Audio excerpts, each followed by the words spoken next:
No, COVID-19 is not airborne. COVID-19 transmits via droplets, and what we mean are these small little particles of moisture, liquid. These particles, when they come out of your mouth, they drop. And so that's why we say between 1 and 2 meters. Anything beyond that, they don't disperse.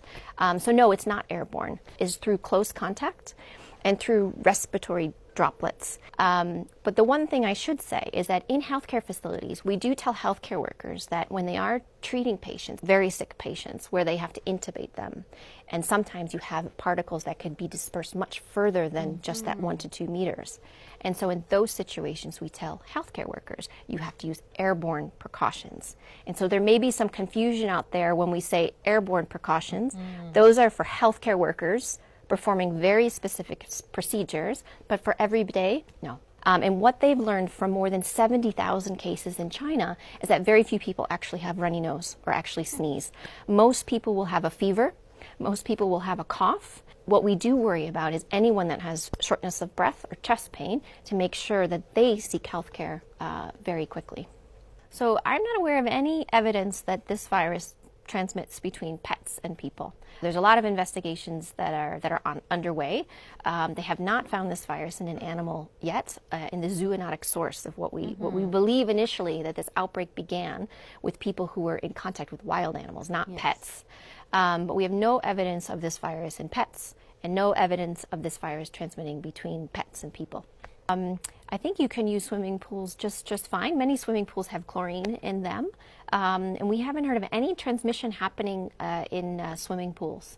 So there are some studies that are ongoing right now that look at virus survival. We don't have the full results yet, but what we know from other coronaviruses like SARS and like MERS is that on packages, on certain like cardboard materials, that it doesn't last very long.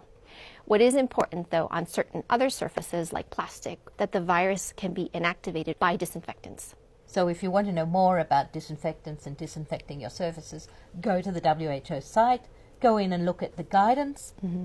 You'll find it under coronavirus, and you'll find all that information there. Just because you have a fever and a cough doesn't mean that you're infected with COVID-19. That's really important. It's also flu season.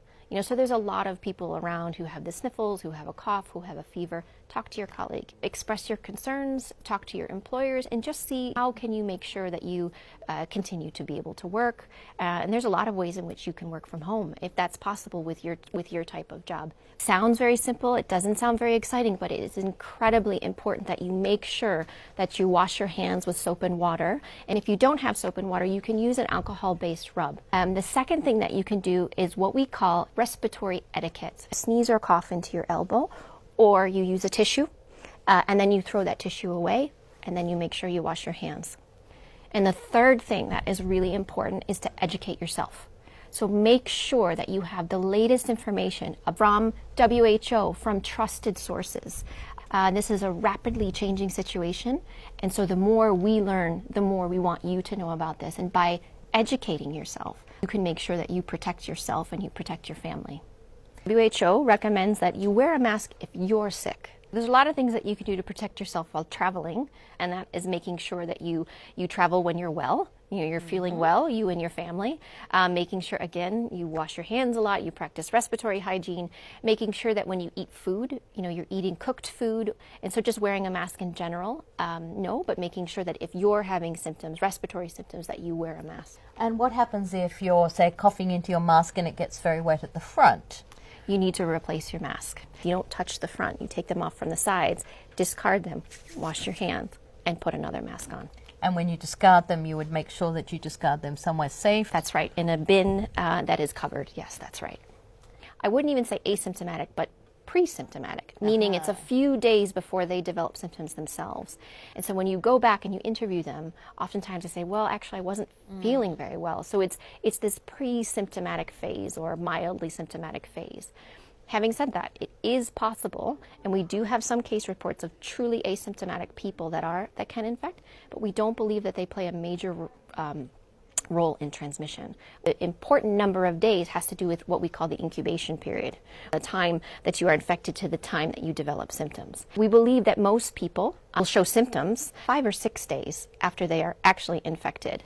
What we look for is we look for case pairs. So if I'm a case and you are one of my contacts, then we follow you for a certain number of time to determine how long it takes for you to develop symptoms. So we are constantly looking at data that's coming from countries, and as of right now, we feel very confident that 14 days is the right upper bound.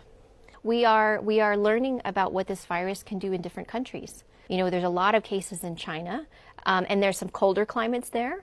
I was in Beijing recently, but I was also in Guangzhou, which is more southern part of the country, which was much warmer. And so you do see transmission. It's too early to say if temperature, in terms of outside temperature, has anything to do with virus circulation. But we need to prepare ourselves that this virus can transmit between people anywhere that it goes. There was a really big report that came out of China, I think it was last week, where it was looking at 55,000 cases. I think it was 2% of those infected were among children. And that's a very low number. And that's important to know, because in flu, for example, children are really important in transmitting this virus. But in COVID-19, they don't seem to be. We don't know why yet. And so that's a big point of research. But even the children who are infected, many of them will have mild disease. A majority of people who are infected with COVID-19 will have a mild disease, which may actually include a mild form of pneumonia. Antibiotics will not work against COVID-19 because that's a virus, but I know that you could have a co-infection with a bacteria, and an antibiotic may be helpful for that, but it won't actually work against a virus. Please come back to the WHO website and look at what we have posted. There's new postings every day, whether there are situation reports, which gives you an overview of the latest cases and what WHO is doing. There are myth busters, there are videos that can help you, teach you about, like I said, how to wash your hands, how to make sure you wear masks appropriately, and many other things. But please do continually, read about this and look at the websites and make sure you have the latest information at hand.